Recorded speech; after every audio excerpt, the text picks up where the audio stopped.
Class 10th NCERT math 1.4 की तीसरी सवाल देखेंगे। सवाल में कह क्या रहा है, निर्धारित कीजिए कि यह परिमेय संख्या है या नहीं। यदि है तो यह परिमेय संख्या है तो है, और पी अपान क्यू के रूप में है तो पी के अभाज्य गुणनखंड के बारे में आप क्या कह सकते हैं।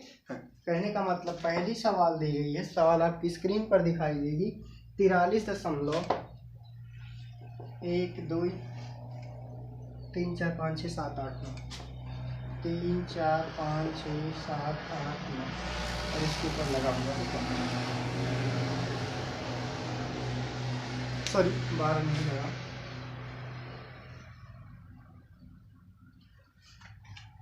सवाल दी गई 43.1 2 3 4 5 6 7 8 9।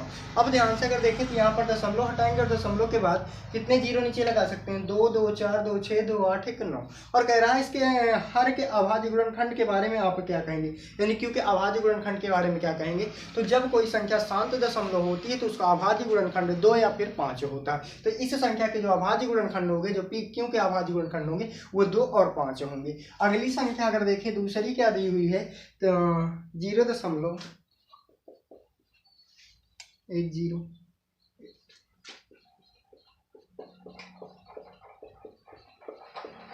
इसी तरह डॉट डॉट डॉट डॉट गया। अब यहाँ पर देखें ध्यान से कि यहाँ पर संख्या है, यहाँ पर डॉट डॉट देने का मतलब ये है कि आगे भी ये संख्याएं रिपीट हुई है। अब यहाँ से दशमलव तो हटा सकते हैं, पर दशमलव हटाने के बाद हर में कितने जीरो लगाएंगे ये हम नहीं बता सकते। अर्थात ये तो परिमेय संख्या थी, पर ये क्या हो गई, अपरिमेय संख्या। अगला तीसरा देखेंगे,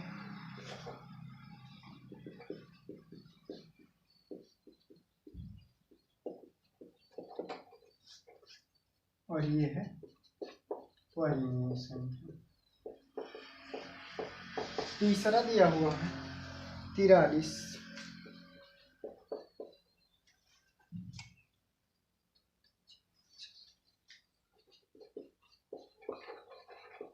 और इसके ऊपर 12 लगा हुआ है। अब इसमें भी क्या होगा, 12 का मतलब होता है संख्याएं बार बार रिपीट हो रही हैं। कितनी दशमलव तो हटा सकते हैं, पर कितना जीरो लगाना ये हमें नहीं पता। इसका मतलब ये भी हमारी अपरिमेय संख्या हो जाएगी। तो केवल और केवल हमारी एक ही संख्या परिमेय थी जो कि पहली थी, उसे हम पी अपान क्यू के रूप ले सकते हैं। और क्योंकि अभाज्य के गुणनखंड के बारे में आप क्या कह सकते हैं, तो उसका क्यों का अभाज्य गुणनखंड 2 और 5 होंगे। क्यों, क्योंकि जो शांत दशमलव शांत संख्या होती है, या फिर कह सकते हैं जिनका शांत दशमलव प्रसार हो सकता है, वो उनके अभाज्य गुणनखंड, हर का जो अभाज्य गुणनखंड होगा वो 2 होगा या फिर 5 होगा, इसके अलावा कुछ नहीं।